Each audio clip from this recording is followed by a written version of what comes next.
Welcome to another episode of You Know Ball, baby. Brought to you by the Run the Play Network. I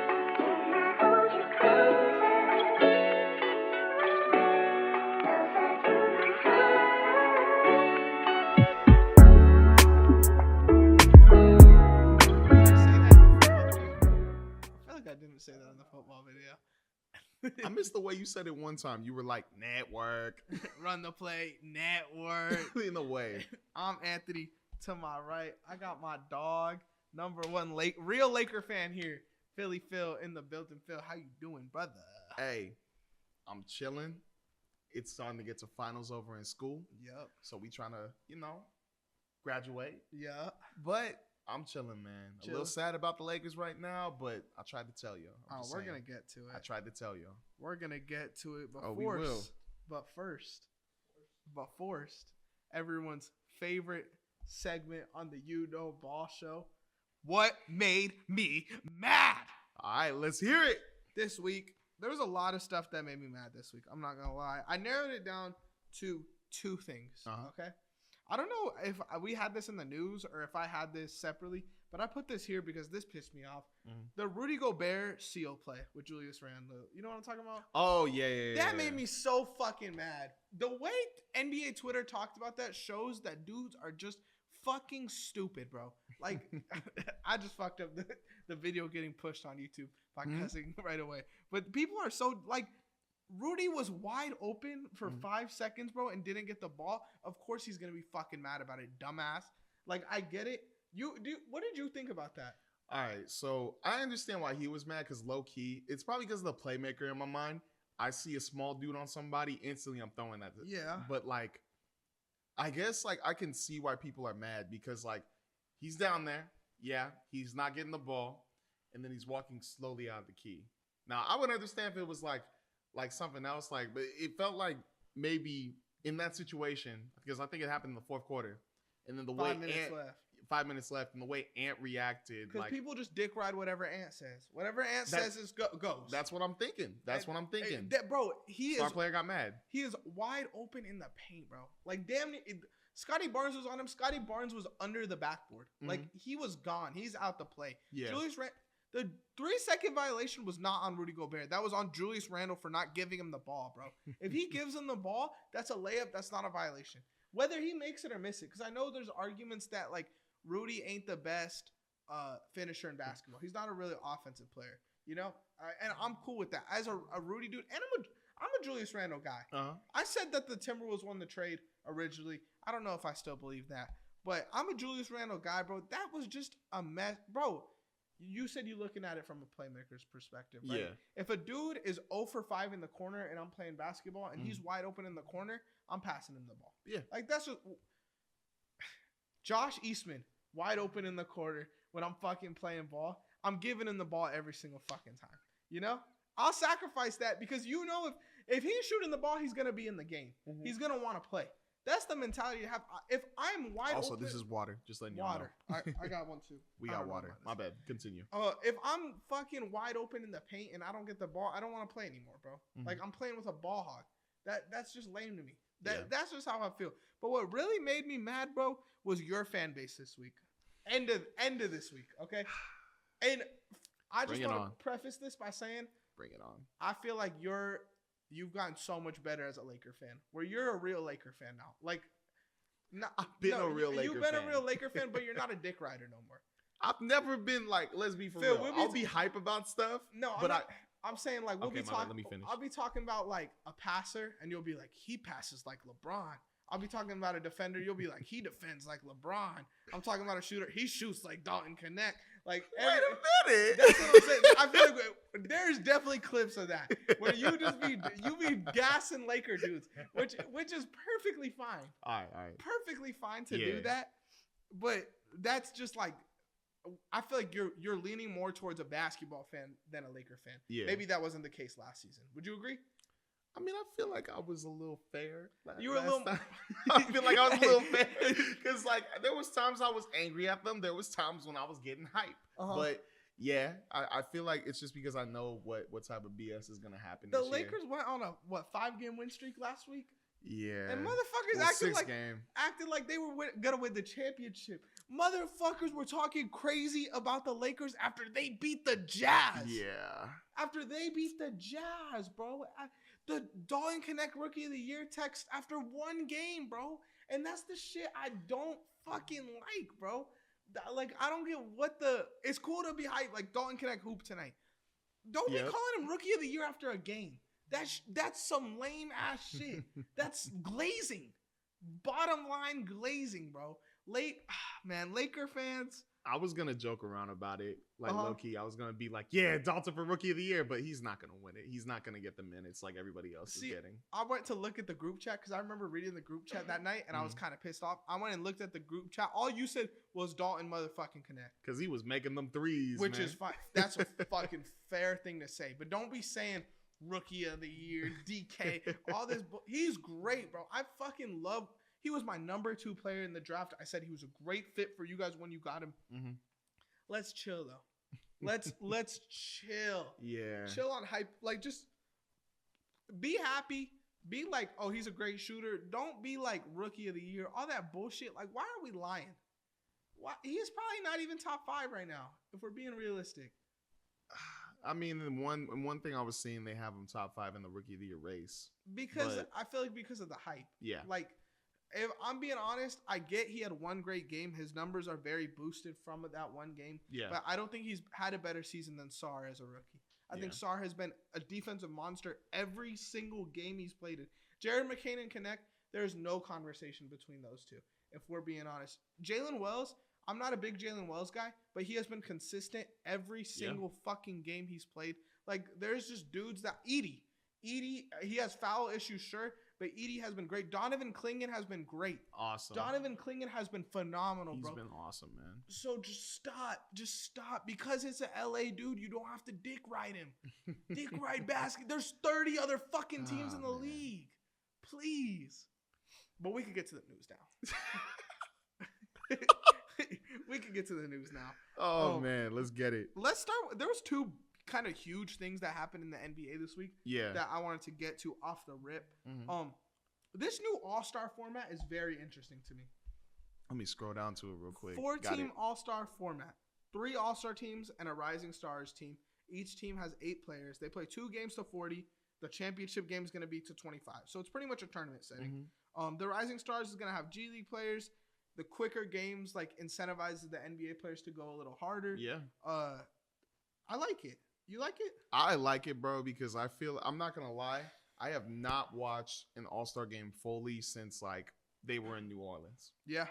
That was, when they were, when was the last time? I think 2021 was the last time I saw a full All-Star game. I haven't watched one since then because I'll sometimes maybe watch the slam dunk contest. I don't watch the 3-point contest, but the All-Star game, the last one on Sunday, I don't watch it. Yeah. I don't care. That's fair. So this, if it can bring some what is it called? Competitiveness, some actual like good play, I want to see people talking mess. I want to see people going at it. I don't want to see threes going up 24/7. I want to see y'all going at it. So if this brings that, I'm hype.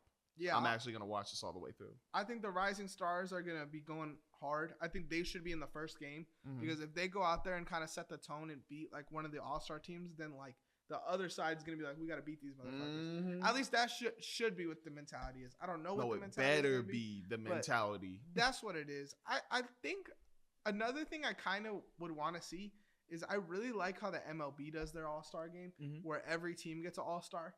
I think that could maybe incentivize like make the drafts be a little bit better, and it could also make the players kind of go harder because let's say like Laurie was in not Laurie, I guess, because he's like a 5th or he's been an All-Star before, but like the 76ers All-Star would probably be Jared McCain this season. Jared McCain would probably go out there and hoop a lot harder than like a LeBron, let's say hypothetically, who's been there 20 times. Oh yeah, you know, he wouldn't play better, but like I think they need those dudes that are gonna like Cam Thomases of the world. Like dudes like that who are gonna go in there and try to like hoop, you know? Yeah, trying to embarrass somebody. Yeah, make some noise, you know? I think that could be something to incorporate in the All-Star game to make it a little better. But yeah, I am excited for this year's All-Star game. So it says 3 teams of 8 All-Stars, so that means 24 All-Stars, which is pretty much what they've already been doing, right? Yeah. 12 from each side. Exactly the same way. I just I don't know, that East versus West thing. It was fun at the start because everybody was going back and forth, but it's just been. And then I like the whole picking players. I thought that was pretty cool. But you can still do that. I don't know if they've said what they're gonna do, how to pick the teams. Well, if it's 3 teams of 8 All-Stars, then I think it's just gonna be 3 players picking 8 All-Stars. That's what I think it's like 3 team captains. Yeah, so That's maybe like I think LeBron, that'd be cool, though. KD, Giannis. You don't think that'd be sick with 3 team captains? Mm-hmm. I think it'd be fun. I'd like that.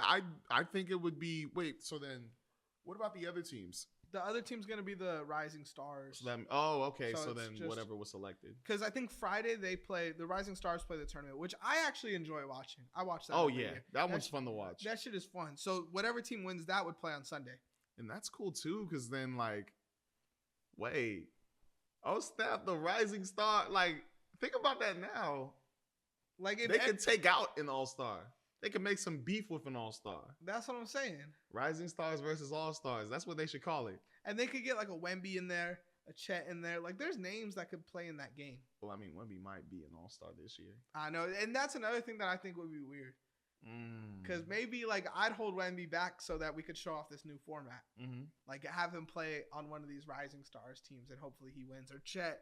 Because healthy Chet probably would have been an all-star too. No, definitely. Yeah. But speaking of which, with the fact that they're splitting up the teams, what do you think about the whole Adam Silver thing about doing a whole, when they do the expansion, adding those 32 teams, there may be no more West and East Conference when we get in the playoffs. It might just be, hey, whoever's the best 16 teams, go at it. I like it. I really like this. I'm not going to lie. Like, the idea of this is so sick. I was talking about this for 2 episodes. I was like, let's do something because I'm sick and tired of all these West teams and then 4 good East teams. I'm tired of it. So I like this, bro. If it were to be today, there would be 1, 2, 3, 4, 5. 5 Eastern Conference teams. 5 Eastern Conference teams? I mapped out how the playoffs would look if this were to happen today, okay? So let me know what you think about these series, okay? Got you. So if the 1 seed in the entire NBA were to play the 16 seed in the entire NBA, okay? It would be Cavs versus Heat, first round. I love that. That would be fun. I love that. Cavs probably sweep.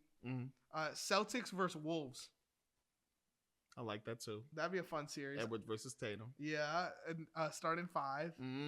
Warriors versus Spurs. I don't know how I feel about that one. I think it'd be fun. It's like Curry. I feel like Curry and Wemby are the exact opposite NBA player. I feel like that's definitely gonna sell tickets though. That's gonna be a money series. OKC versus the Mavs. Revenge. That's a good series. Give me that. We got Rockets versus Suns.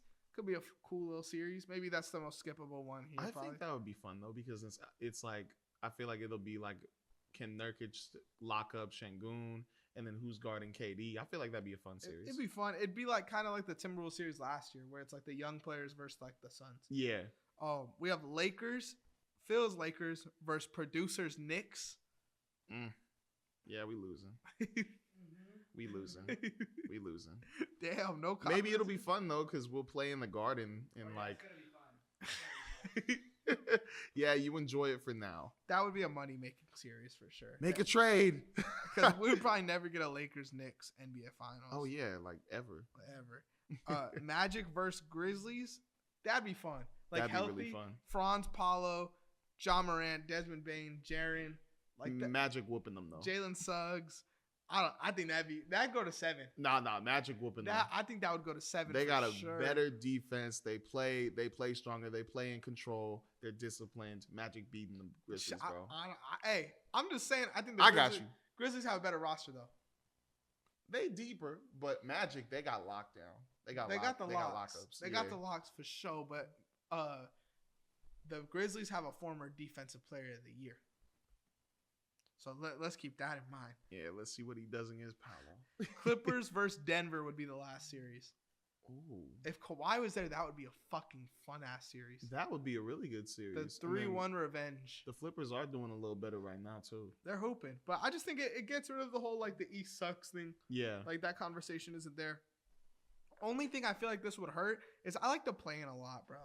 Like, I hope it wouldn't remove the play-in or nothing like that. I'm iffy on the play-in because I think it's a smart idea. I just I think that once again for the West, it was really fun. It was really fun to watch. For the East, you kind of already knew who was going through and who wasn't. Yeah, That's what I think. I guess. Yeah. Where do you want to go? Actually, before we get to the rest of the news, let's hear a word from our sponsor.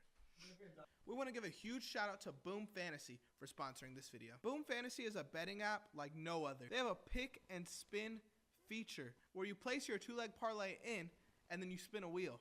Based on that wheel, you could get anywhere from 2 times your money to 500 times your money.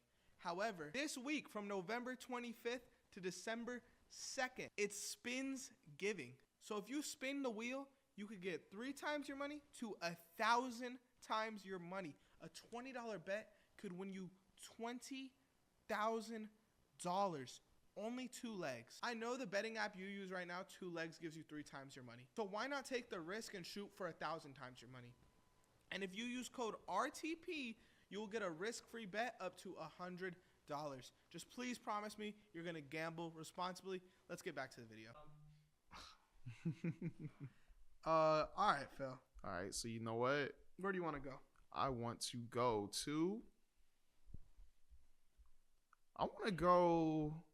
to the Washington Wizards. Okay, let's talk about the Wizards. All right, so when you said the title Wizards worst record in the NBA, what could this mean for the NBA draft? I thought this was interesting because maybe this could get us a little early draft on like if they were to get the number 1 or top 3 pick, who are names that we'd be thinking they go after? Because yeah, it is sad that they are losing, but I still think it's interesting. Like they have the young trio, Alexander Sarr, Keyshawn George, Carlton Carrington. And it's actually pretty cool from these names. Like I got 5 names on there that I think would be super interesting. Oh my bad. I think I did 2, 3. I got 5 names too. We probably have the same 5 dudes. Okay. I'm glad you did this too because I didn't know if you were gonna take the same way I did. I was just thinking about it because I'm like, holy crap! Thinking about it, they're probably gonna trade Kuzma, Valanciunas, Brogdon, and that'll make room for other people to do their thing. But they have picks in the draft, so what would they do and who would they grab? Yeah, let's talk about that first. Let's talk about kind of the state of the Wizards. Yeah. I think Kuzma needs to go. Oh, yeah. Like Brogdon and Valanciunas, they fit. Koulibaly plays so much better without Kuzma. Oh, 1,000%. The numbers don't lie. I think he averages 12 with Kuzma. They're 17 when he's not there. Mm-hmm. Koulibaly's a clamp defensively, obviously. I think Kuzma definitely needs to go. I've been liking what I'm seeing from Jordan Poole this year. Mm-hmm. And the young dudes, like, he's been doing better. They've been fitting together well. That's why I feel like in this draft, there's really no miss for them. Oh, yeah, 1,000%. Any position they draft, I'm cool with. Because their young dudes are great, but they're also versatile. Yeah. Like, I think they can slide around wherever you need them. So, that's true. Let's talk about the draft, man. You want to just go name by name, and I could talk about what I wrote down, and you talk about what you wrote down? You know what? Yeah. So, like, just say what name you got, and then just say what type of things interest you about this player. Well, let's start from the top, man. Cooper Flag, obviously. You got to take that. Bro, a Cooper Flag, Alex Sarr front court. Mm-hmm. I mean, that's the definition of kind of like that offensive dominance from a big and that defensive dominance from a big. I think that would work very well. And I think Cooper Flag could be kind of I think Cooper Flag and Bub Carrington, the way they could work out like as a fit, they could run a lot of similar actions that like Jokic and Murray run with like the handoffs at the top of the key and stuff like that. I would like how this fit. Like, let's grade them. I'd give this an A+. Honestly, it's got to be an A+, bro. Yeah. I really do like the idea of Cooper Flag being in Washington, even if when they get rid of Kuzma too, because I mean, obviously Kuzma's either going to be a Warrior or a King in my eyes. I think that's what's going to happen. He just fits so well for both of those teams. If I were them, I'd trade for him. But Cooper Flag, what I wrote down, he's 6'9", he's a freak athlete. He plays both sides of the ball. I didn't really look at his shooting too much, and I don't honestly care too much about his shooting because I think he'll be fine. I'm not going to say he's going to be like a 37% three-point shooter or something like that, but I think he'll make smart shots. But I'm impressed with his IQ. I'm impressed with how much he tries on defense, and I'm impressed with how big he is because he uses his size a lot to get blocks, steals, deflections. He's strong too. I think he's like 210 or something, but 210 at 6'9", that's Magic Johnson right there. Body build. He's got to be bigger than 210, no? I think. Well, actually, he might be one. No, he's got to be 210. 205. Damn. Oh, he's 205. My bad. I thought he'd be bigger. I'm not gonna lie. Pause. But you thought he'd be like 220, 230. Yeah. I don't feel he moves way too quick to be 230. Yeah. But I'm impressed with him, and if he were to go to Washington, I would love to see Carlton Carrington, Keyshawn George, Bub Carrington. I don't know what other 4 they could put there. Like maybe Marvin Bagley, and then Alexander Sarr at the 5. Oh, okay. I get what you're saying. Maybe I feel something like that. I feel like Cooper Flag will come in and play the 4. I wouldn't mind the 4. I think I would like him at the 4. I think you run a sort of like a Bub, Poole, Sarr, sorry, Oh, Bub. Who am I tripping right now? Bub, Poole, Flag, Sarr. There I go. And then at small forward, you get you sign a vet, like kind of like how the Rockets did with Dylan Brooks. Or do you want to have Keyshawn George play the 3? I don't think he'll be ready next season. Got you. I like him off the bench now. I feel like they still need to build a little bit before they get to that, like, they're ready type of stage. I don't think they'll. What do you mean? Like, I feel like this team, like, especially when they get Cooper Flag, it's going to be good, but I don't feel like it's going to be playoff good. Like, I don't think so either. But I think they should still sign a vet because I think having a vet there helps the player's development. Get that man Harrison Barnes. Get a HB. Exactly. That type of person. Get a Sadiq, or they got Sadiq Bey. Oh, shoot, Sadiq Bey. That'd be nice too. He's a perfect fit there. Just see what type of youngins are good, what type of youngins you got to trade, and then see what's up after that. But what's the next name you got down there? You want me to give you one? Let's talk about the small forward, man. Ace Bailey. I think Ace Bailey there would be another great. I think I would give this one a B because I think it's just a lot of dudes who need the ball to score. Between Bub, between Poole, between Keyshawn George. Yeah. Like they just got a lot of dudes who need the ball. But Ace Bailey, like you give him the ball before all those dudes, bro. This dude is legitimately gonna come in and be a Kevin Durant clone. Now, who was the KD? Is that your player comp? It's kind of an easy player comp to go to because he's skinny and can hoop. I gotta watch him a little bit more, but that's what I see, bro. He's a bucket, bro. Yeah. One thing I want to say is I love Ace Bailey and I do love Brandon Miller. I see Brandon Miller. I like Brandon Miller. I like that better than KD, actually. I see Brandon Miller, but I feel like Brandon Miller is a little bit more like calm, cool, and collected. Like Ace, and that's not a bad thing. Like calm, cool, and collected is nice, but Ace Bailey is like a go getter bucket dude. Like I was watching his highlights. This dude is everywhere. He clashes the offensive boards to try to get putbacks. He shoots fadeaways. He shoots threes. Like he can pull from anywhere. I'm shook. Like this guy's just a straight scorer. And if the Washington Wizards were to get him, I think it would make Carlton Carrington and Keyshawn George's job so much easier because then like Carrington and Keyshawn George, they could play the 1 and 2. Ace Bailey at the 3. I wouldn't mind him at the 4, but I would love to see him at the 3. Go big. Have Alexander Sarr at the 5, and then maybe go Marvin Bagley at the 4, or whoever else you want to do. Move on from Bagley, bro. They got to sign someone. I don't know. Sign someone before you start Marvin Bagley. Or put Sadiq Bey at the 3, and then put Ace Bailey at the 4. Nice. Give me something moving. But I feel like the Wizards are going to be fun no matter what next year because those two, the fact that they can talk about either getting one of those, like even if they lose on Cooper Flag, Ace Bailey's right there. Like who's going to be sad about that? You're not going to be sad. Who's going to be sad? They're going to be a bottom 5 team. I think all 5 of these dudes could come in there and benefit their team. You give me a name, man, now that we're getting deeper in the draft. All right, next person I was thinking about, but I don't know if he'll be – it depends how the top 5 is going to be because I keep hearing different names, but I got Dylan Harper right here. I got Dylan Harper in here too. 6'6" dude. I want to – like his body comp, I want to say Cade Cunningham because he's 6'6", 6'10" wingspan. I don't necessarily think he has the same impact as Cade Cunningham. I think Cade Cunningham's a little bit more like he's more of a star.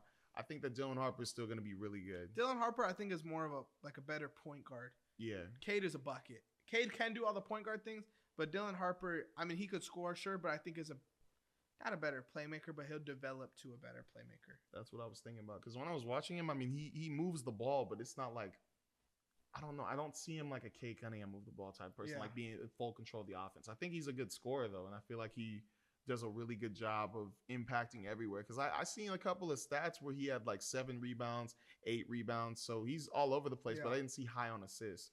So maybe he's like that scorer type of. I don't think you need to be high on assists if you're playing with the Ace Bailey who pound. You're not going to get those assist numbers, you know?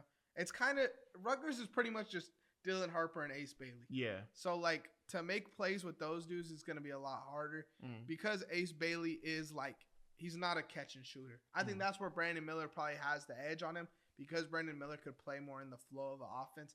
Ace Bailey kind of – you need to get on the ball, get out the way. Dylan Harper, to me, it's like – I think Dylan Harper can make those plays, his athleticism, all that. I would like Dylan Harper on this team because I think Bub, to me, I love Bub Carrington, but Yeah. I think he is a lot better as a backup point guard. Development wise, I think I love dudes like that who just come off the bench and get buckets. Mhm. That's what he should be. I don't want my starting point guard doing that though, you know? I think if you let Bub rock as a backup point guard, he could have a very successful NBA career. Yeah. Like you don't want to try to make him something he's not. And he's a bucket.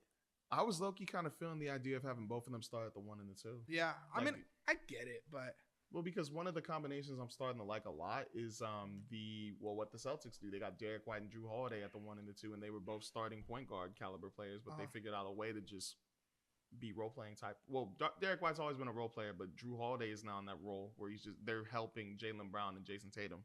So I don't want Bub to be that, bro. I want Bub to be unleashed. Like I think off the bench, like Ginobili. Like sure, Ginobili could have started, but then he has to play next to Parker, next to Duncan. Yeah. And like once it's crunch time, you could do that. But I would love Bub off the bench where it's like he's running with the second unit guys, and it's just like, just go, dude. You're Bub Carrington. You're playing next to Marvin Bagley. Go get a fucking bucket, you know? Like that's where I like him at. He could legit average like a 20 off the bench at I think a certain he could. point in his career, bro. He's gonna be a bucket for sure. VJ Edgecombe is so interesting. Do we have the same names? I think we do. And then Igor. Yeah, what I the knew we heck? had the same. What's going on? I feel like those are the 5 most like relevant names in college basketball right Yeah. now. But I think VJ Edgecombe and Alexander Sarr could shape to be like one of the best defensive front courts we've ever seen, bro. Oh, yeah. With their athleticism plus their defensive feel, it's amazing because like it's one thing to be a good defender. It's another thing to have that athleticism. Yeah. And they have the combination of both, bro. That would be fucking scary. The rebounds and run the ball down the court is going to be scary if they draft these two. And then, like, yeah, you could have Bub just, like, kind of be like what the Cavs were before Donovan Mitchell. Where it's like Bub just run the offense, go get buckets the way Garland was doing it. And then you have these two defensive monsters in the paint. I like how that looks, too. One thing I was shook by was I thought that he was 6'8", but he's actually 6'5". Who? VJ. He's 6'5"? He's 6'5". I thought he was a big man, bro. I thought he was 6'8". Like when I was watching him, I was like, this dude got to be 6'8". But then when I was looking at his height, bro, this shit says 6'4". 6'4"? Bro, what is it? Because I thought thought he it was 6'8". Big, bro. Yeah, I was watching them play, and then because I was watching one of the scouting reports, and it showed 6'5" on there, and I was like, there's no way he's 6'5". Fuck, no now way. I sound like a casual talking about the fucking defensive front court. No, there's still front court. Yeah, defensive team. I mean, he's still, what is he, like 230, 220? He ain't playing no center, brother. That's where I was trying to put him. Nah, because I saw, like, the way he played, I was hoping for him to be a small forward or a shooting guard small forward, because I was like, oh, he's 6'8", he can move like this and play like this. But then when I saw the 6'5" pop up, I was like, oh, you could probably get to the small forward sometimes, small ball forward. But no, I even this, though, I love, bro. I mean, he averages 2 steals, 2 blocks. Like, you put that next to a Bub type of dude on the perimeter, then that really works out. Let's fly through Igor. Oh, Last yeah. dude. Shooter. That's all you need. That's all you need to hear. Like, they have Bub's a bucket. I think Keyshawn George is going to be a bucket. Jordan Poole's a bucket. Kuzma's a bucket. Like, they have all these dudes that are buckets. I think they're missing a shooter, and Igor Demon is going to be that. Demon. I'm just calling him Demon, bro. Like, the way they're talking about this dude, the way he plays, that man a demon. He kind of came out of nowhere, too, because I didn't have that hype for him. But, bro, he's going to be solid for sure. He's playing over at BYU, and he's from Moscow, Russia. Really? He's from Moscow, Russia. That is a very fucking Russian name. And you know he played in the league that Nikola Topic was playing in, too. Really? Apparently, because I saw the jerseys and everything, and I was like, okay, so we played over in that league. But he's averaging 17 points, 4 rebounds, 8 assists, and he's 6'9". He's a freshman guard. Not a forward, freshman guard at 6'9". Yeah, and that's nuts. I think in the NBA he'll probably shape out to be like a catch and shoot type of dude. But maybe he develops his game like how Grady Dick kind of has this season. Or Jared McCain is a lot better with the ball than what he showed at Duke. Jared McCain with the ball is very good. I thought he was picked a little high because sure at Centennial he was great with the ball in high school, but once he hit college it was kind of like they just used him as a catch and shooter. But it kind of just shows that like usage like isn't who the player is, if that makes sense. It's a little bit different. But yeah, I mean, I'm rocking out with these guys. Let's talk trades. All right. I mocked up some trades for you, Phil. All right, let's hear it. You want me to grade them? Grade my trades, okay? What's up? So we got the Robert Williams stuff first. All Let right. me zoom in on here. I can't really see nothing. Honestly, I don't really love any of these trades, but they're just kind of talking points. Yeah. Robert Williams to the Lakers for Gabe Vincent, Maxwell Lewis, 2025 Clippers second, 2029 Lakers first. Just for Robert Williams? For Time Lord. I don't know if we should do that. No. Not with the pick in it. I don't mind the players being in it. I don't know about the first round pick being in it. The Lakers don't have much they could give, especially with this apron stuff, where it's like, I don't think they could throw JHS in this because then the money doesn't work. Yeah. So it's just kind of weird, but I don't mind Maxwell Lewis and Gabe Vincent being. But you don't in want to give up the picks. I don't. Well, I don't mind the second round pick being in there, but giving up a second and a first just for Robert Williams. I mean, I'd rather just make that bigger and just try to get like Jeremy Grant or Matisse Thybulle or something like that. But I don't know if it's worth it. You think Matisse Thybulle is bigger than Robert Williams? Well, no. I mean, like Robert Williams and Matisse Thybulle in it. Okay. Like make it, but just like in order to put that first. So if I throw Matisse Thybulle in there, you're saying yeah? Yeah, no problem at all. Then let's do that. I just didn't want to give up a first and a second and two players for Robert Williams, who has an injury history. Got it. Yeah, that makes sense. Yeah. Matisse Thybulle there would be interesting, but I don't think Matisse Thybulle would play on that team, bro. Play on the Lakers? I don't think so because, like, I feel like y'all problem is shooting. Well, no. I don't feel like it's that bad. I feel like, D'Lo, he's not making his shots.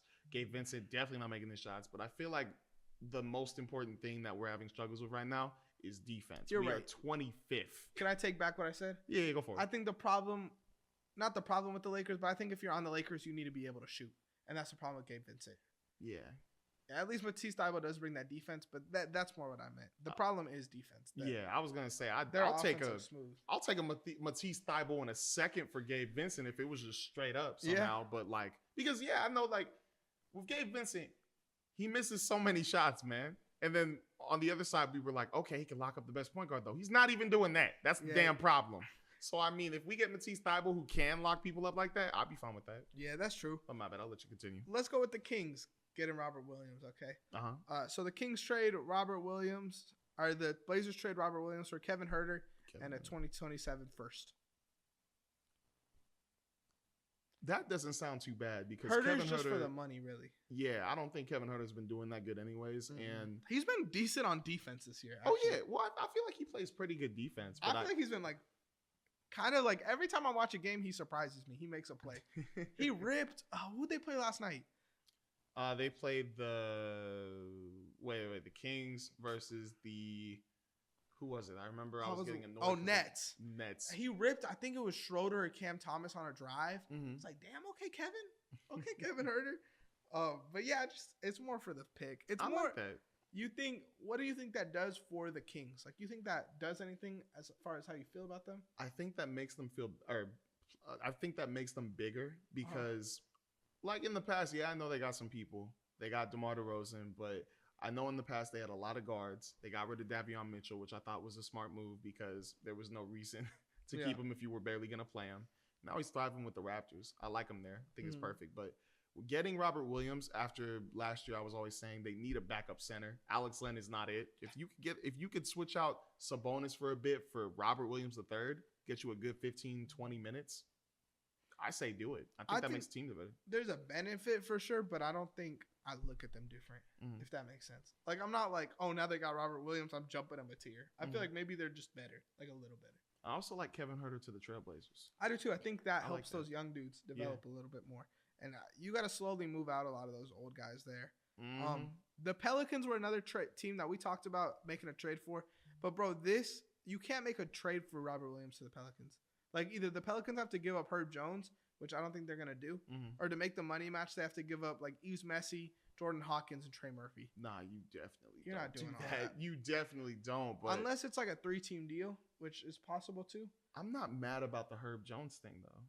Shit, I'd be, bro. I mean, like, you have Trey Murphy, Brandon Ingram's playing better. I think Jordan Hawkins is a little bit more of a priority because he can shoot the heck out of the ball. If you add a Robert Williams III with Yves Messi, I guess. And like Trey Murphy would have to be able to start. or like Jordan Hawkins could start. I guess I'm not as mad at it. When I first wrote it down, it's just Herb is a lot better of a player, I think. But I think fit wise, it does make sense. Yeah, to me, Yeah, I agree. going towards the playoffs. Let's talk about Dante DiVincenzo trade, okay? Oh, I was trying to come up with trades for that, but Did you or no? no, sadly. But did you come up with trades? I did come up with some trades. My bad, Brody. My bad, yo. Let's go. Okay, I came up with 2 trades. Just more thoughts. These aren't like set money match, whatever. But a DiVincenzo for Isaac Okoro swap. DiVincenzo would start there probably. And now you got Garland, Mitchell, DiVincenzo, and 2 defensive bigs. It is fair, and I think that helps. I think that helps Minnesota out for sure. I just feel like with Dante playing the 3 over in Cleveland, it's not bad. I just feel like I want something a little bit better. Yeah. Like I low key want the Cavaliers to go after Cameron Johnson. I think, bro, but making a trade like that, I think you have to give up a chunk. Because for me, bro, when the Nets end up getting a top dude in this draft, I want like Cameron Johnson's there. I want like the dudes I want their core pretty much there, maybe except Schroeder. And I have the Nets as our next team for DiVincenzo. Yeah. Schroeder and Shake Milton for DiVincenzo and Joe Ingles. DiVincenzo and Joe Ingles? Yeah, go to the Nets. Which, to me, this is a trade for next season, really. Because if you draft a Cooper Flag, if you draft Dylan Harper, having a shooter like DiVincenzo on the court is going to benefit more than having a Schroeder there. And I think the Timberwolves, it kind of feels like they don't think Rob Dillingham's ready. Adding Schroeder there would help. That would help immensely. It would. That would help immensely. And then especially if he's coming off the bench because you don't need him. Oh, wait. That would work perfectly because then having Mike Conley starting and then subbing him out for Dennis Schroeder. You don't really lose much. That would keep the same type of offense going. And if anything, he's a better defensive guard. Than Mike Conley? Yeah. I want to say they're kind of even. No, what was the game? The game that the Nets played the Hawks this year, Schroeder was picking up Trae Young full court the whole game. Mike Conley is not doing that shit.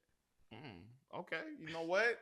You like that trade? Schroeder. You like that trade? I like Schroeder to the Timberwolves. I like that. You like DiVincenzo to the Nets?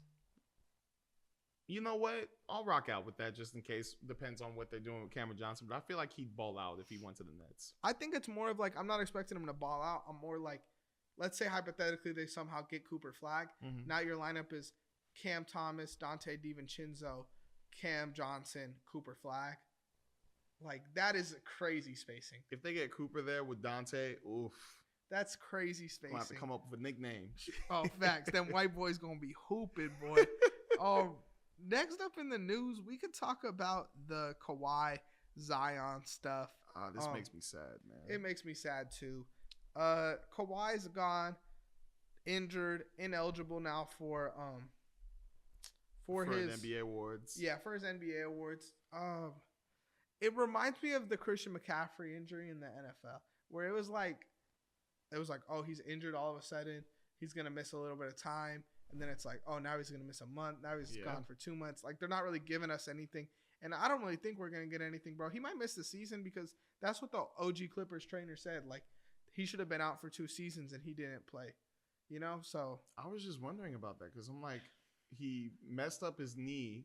And everybody blames Bojan Bogdanovic, but I'm like, the way it happened, it seemed like it was a little bit of contact, and it didn't look good. And then, he missed the season, but then I was like, he needs to be out longer, man. Like, that's not – and the fact that he kept on going out through that season he came back, I'm like, you guys just need to, like, shut him down. Like, I know you're trying to win a chip, but this is your guy. You want him to be healthy. So, but anyway, saying on that, I feel sad, bro. Like, he's one of my favorite players. I know he's on the Clippers, but he's one of my favorite players. And seeing this happen, like, I know he got his 2 chips, but I want to see him go. I thought it was going to be LeBron versus Kawhi for LA chips. Kawhi might be the biggest what if in NBA history, bro. Like, he's like the only what if to actually have a ring. Yeah. Because if he plays, bro, like, and like at that level he played with the Raptors. Because honestly, on the Clippers, he wasn't that dude that he was on the Raptors. He hasn't hit that yet. No. So imagine he was that the last 5 years with Paul George there, bro. Like, they're probably winning another ring. I think they win too. I think they win too. That is a crazy what if that we'll just never know the answer to. And then the Zion injury too.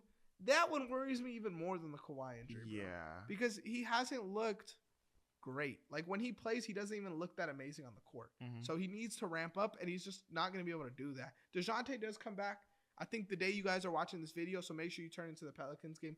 But that one really does scare me too. Bro, I'm just like, I feel bad for him too because people are talking negative about, like, a lot about him. Like there's posts. He lost his he lost his sponsorship or something. It says CAA is no longer representing Zion Williamson.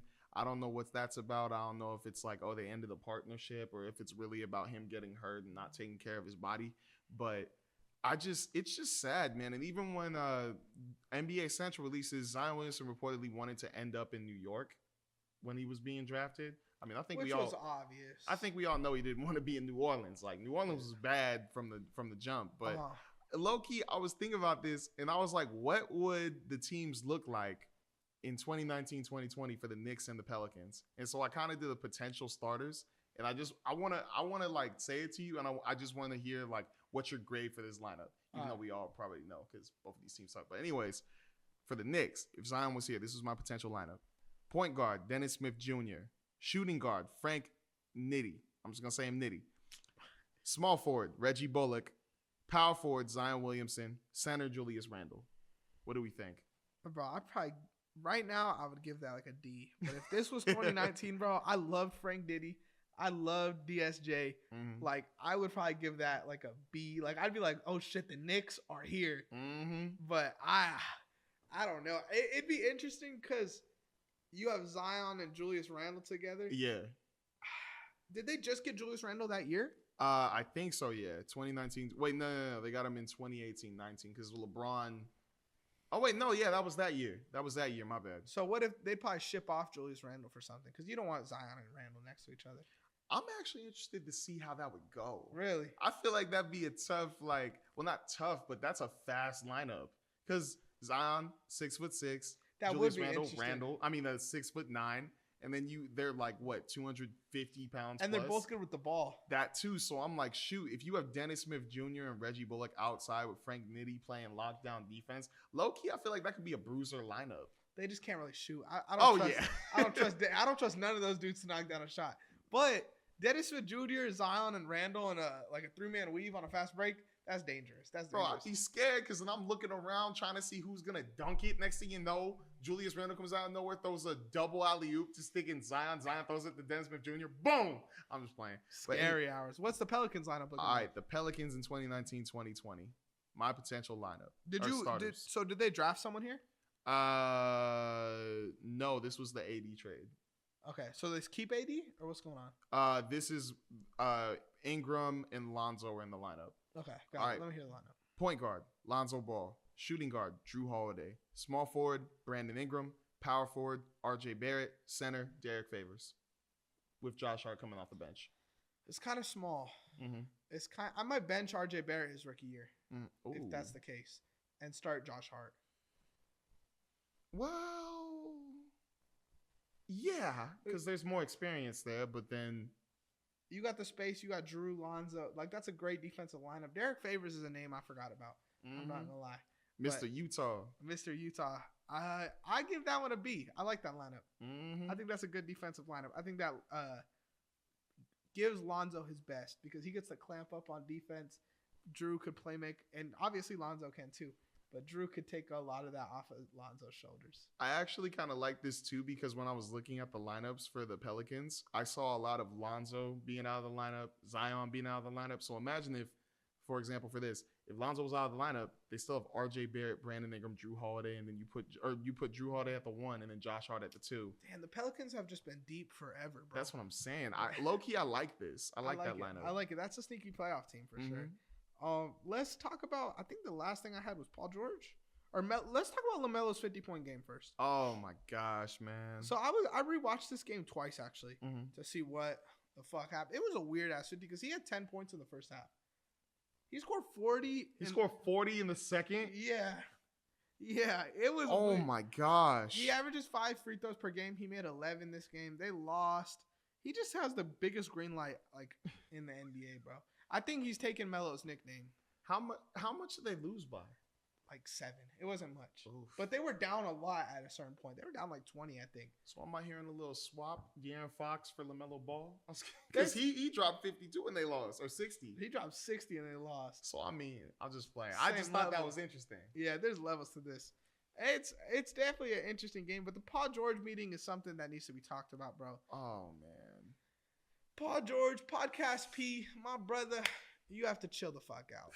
You have to chill out, bro. Like, I don't like it. It's just like, I was talking to Christian about it, my homie, and he was saying, like, it doesn't take much time to do a podcast and all that. Like, sure, they're not going to only be doing basketball. I get that. But at the same time, bro, like, it's just a bad look. Mm-hmm. If you're posting, especially that title, I didn't think that. I hope it wasn't him who did it and somebody else, but either way, no matter what, that's his face on it. Yeah. And it's like, bro, I'm not gonna lie, if I was your teammate and I saw that, I'd be like, why are you even entertaining this? Oh, like, man. Why are you even trying to spread that? Like, did you get to listen to it a little bit? I didn't listen to that. Basically, I listened. Oh, my bad. I don't support player podcasts. I'm gonna be honest, especially like when they're bad. Like Micah Parsons in the NFL, bro. Cut that out. That shit is corny to me. That shit is so corny. But go on, my bad. I kind of like it sometimes. I like it in the off season. The Gilbert Arenas thing. Gilbert Arenas should have a podcast. Yeah, but I was listening to it. It started at 6:49 early. I thought it was gonna be later for clickbait reasons, but basically what went down was PG was like, I don't know how Shams got that. And then I think Reggie handled it so smart. Reggie was acting like he didn't know crap. He was just like, yeah, that was weird. And he just like chilled. And then like the dude who was in charge of the podcast or whatever, because Paul George kind of acted like his own guest star on his own show. But the guy kept on trying to ask them like, what happened? Yada, yada. And clearly like Reggie didn't want to say that. Reggie a real one. I'm going to be for real. Reggie was real. He's like, bro, I don't even know. I saw this report. And yeah, I was like, damn. And then he was just like, whatever about it. But Paul George was like, basically, I don't know how Shams got it. It was a team-only meeting. He said that it was pretty much a positive and healthy conversations. And then I was just like shouting at Reggie. I'm like, he didn't give away any information. He was just like, whatever. And then Reggie said, the only thing he said was there was no negativity.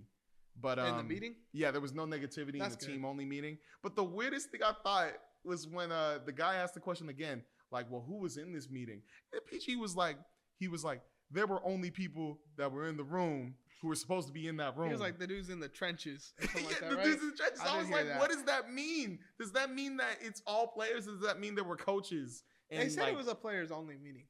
Well, I mean, if he's putting it that way, I don't know. It made it sound like there are coaches and management in that meeting, like some. Yeah. In the trenches, I'm like, I hope that means players, but at the same time, I'm like, I don't know. He's making it sound like there was some management in there or something, front office. It was weird, bro. And I just don't get posting that or nothing like that. I didn't like it. The Embiid late stuff rubbed me the wrong way too because Embiid just does a lot of complaining, bro. And there's a lot of like questions about him as a leader, and like that's from the outside looking in. For like Tyrese Maxey who called him out. Yeah, to say like you gotta be on time, like bro, like that just lets everyone know that those questions are valid. Like there is serious questions about him as a leader, bro. It's just like obviously probably Lowry's the leader. I bet when Horford and like Jimmy were there, they were the leaders. But like now there's no real leadership there. I'm just sad about this whole thing, bro. Like I did not see this going the way it is. And the fact that NBA Central was posting a thing like odds on who will be revealed as the snitch in the Sixers locker room. I'm like, this is embarrassing, bro. Who was like, the top dude, Lowry? The top dude was Joel Embiid. Seriously? They had Joel Embiid as the favorite and then Eric Gordon as the third one. Eric Gordon hasn't done shit this season. I don't even know what he's probably just sitting back. Like, remember when he was on the Rockets and he was over here like, we just need to do better. Like, we're trash. Like, this and that. Like, there's no improvement. I feel like he's just sitting there, like, while they're losing, he's just like, look at these dummies. This is how he's sitting, bro. With his phone out. He's like, yo, Shams, I hope you're getting this. FaceTime. The FaceTime is crazy. That's what I'm saying, though. He probably did Instagram Live secretly. Probably, but someone had to have really snitched. And Embiid's corny, though, for like, we need to find the snitch, bro. Like, no, y'all need to win basketball games. That's what I'm saying, bro. Who cares? Like, if anything, just show that you're cool with Tyrese and then just try to hoop. Keep it moving, yeah. But that's it for the news. That's all we had to cover today. Make sure you guys like, subscribe, follow. Phil, let them know what else they need to do. Got you. Make sure to add us on Instagram, TikTok, YouTube, and Twitter on Run the Play Network. All in the description. All in the description. Make sure to hit that like, subscribe. Whoa, my bad. Make sure to hit that bell as well. I'm your man, Phil. This is my man, Ant-Man. And we out. Let's bounce. Boom.